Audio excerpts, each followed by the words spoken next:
Hanggang kailan ka magpapakamartir? Pagod ka na,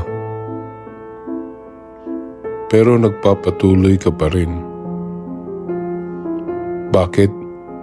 Dahil ayaw mong masabing sumuko ka. Pero, paano kung ang tunay na tapang ay yung marunong bumitaw? Ang respeto, hindi lang para sa iba. Dapat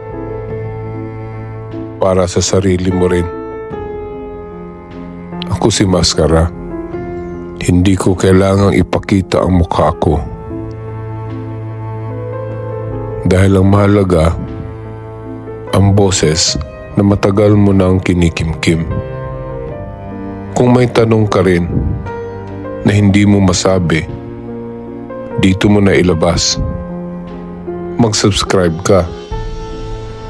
I-follow mo ako dahil sa likod ng katahimikan, may boses tayong dapat marinig.